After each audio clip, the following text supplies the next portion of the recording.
Chers amis, bonsoir ou bonjour. Aujourd'hui, il ne s'agit pas simplement d'un débat sur des questions diplomatiques.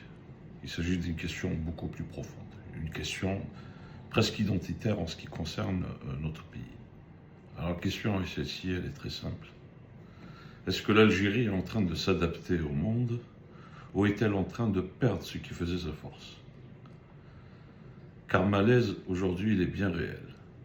Surtout après les déclarations d'Ahmed Attaf, ministre des Affaires étrangères au nom de l'État, des déclarations relatives à la guerre en Iran, qui ont suscité des réactions fortes, beaucoup d'incompréhension, de la colère. Certains même étaient jusqu'à parler de trahison des principes de la politique étrangère algérienne. Mais avant de juger, il faut essayer, au moins tenter, un tant soit peu, de comprendre, essayer d'expliquer. Parce que derrière cette polémique, ce qui se joue en réalité est une transformation beaucoup plus profonde, celle de l'ordre international lui-même. Il faut rappeler que l'Algérie n'a jamais été un pays comme les autres.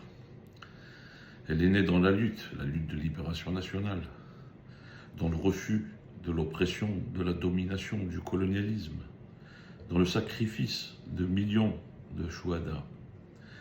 Et cette histoire, elle a produit une vision, elle a produit une doctrine, une manière d'exister dans le monde. Durant la guerre froide, cette ligne était claire. Ni à l'Est, ni à l'Ouest, contrairement à la légende véhiculée par les ennemis de l'Algérie. Mais c'est dans une troisième voie, celle du non-alignement. Une voie héritée de la conférence de Bandung et structurée par le mouvement des non-alignés. Mais attention, une précision s'impose ici. Le non-alignement n'était pas du tout un confort. Ce n'était pas non plus une espèce de neutralité molle.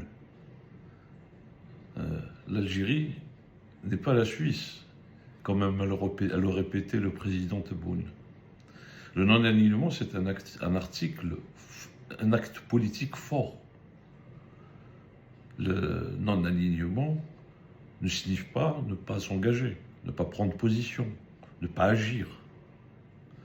Le non-alignement, c'est un refus de se soumettre à des logiques de bloc, un refus de déléguer sa souveraineté.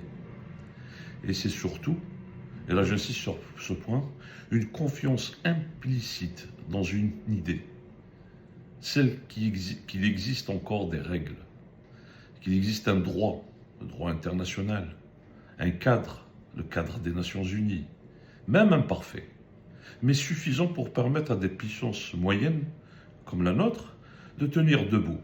Or, aujourd'hui, qu'est-ce qu'il se passe?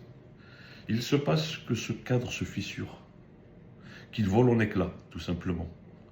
Le droit international recule depuis déjà quelques années. Il n'est plus violé de manière exceptionnelle, il est contourné de manière systématique.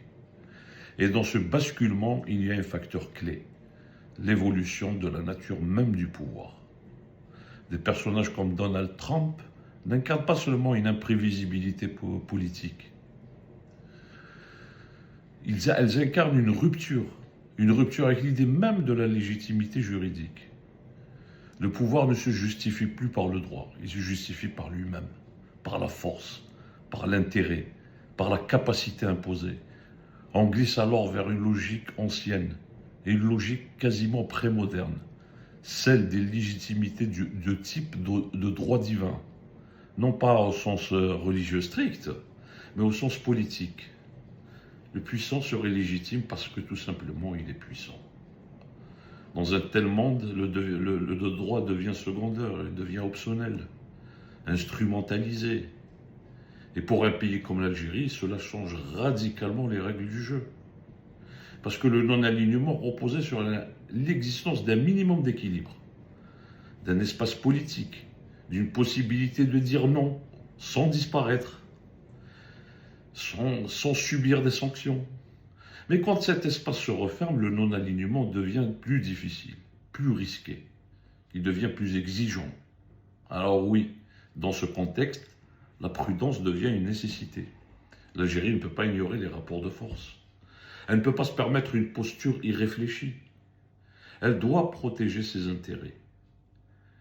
Mais c'est ici que le dilemme apparaît.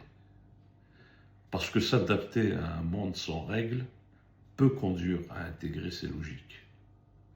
Et intégrer ces logiques, c'est risque de perdre ce qui faisait justement la singularité algérienne.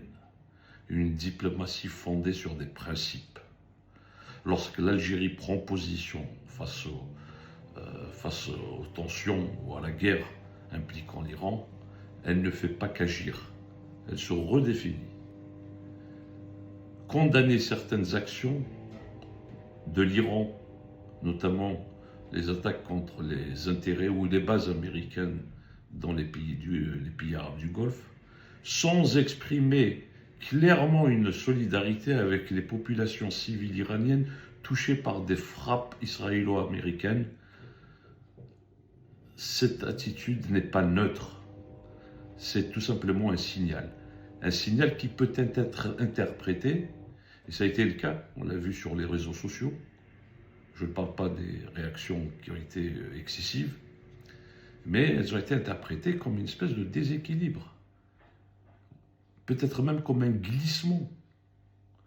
Et ce glissement rapproche dangereusement l'Algérie de logiques qu'elle a historiquement refusées et condamnées, celle de l'alignement implicite, celle de la dépendance stratégique. Alors la question devient inévitable.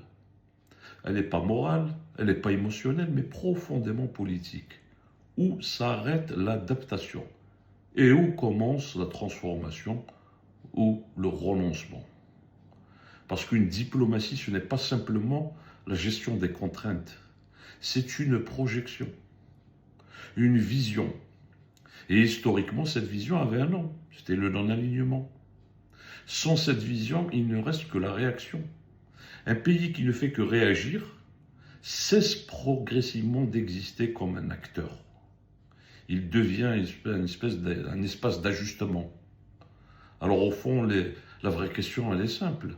Dans un monde où la force tend à remplacer le droit, comment rester fidèle à une politique fondée sur le droit? Parce qu'au final, les nations ne sont pas simplement jugées sur leur puissance, elles le sont aussi sur leur constance. Et c'est ça qui caractérisait la diplomatie algérienne dans l'histoire, depuis Pundung. Et dans les moments de bascule, ce n'est pas la force qui fait la différence, c'est la capacité à rester droit quand tout pousse à courber les chines. Je vous remercie.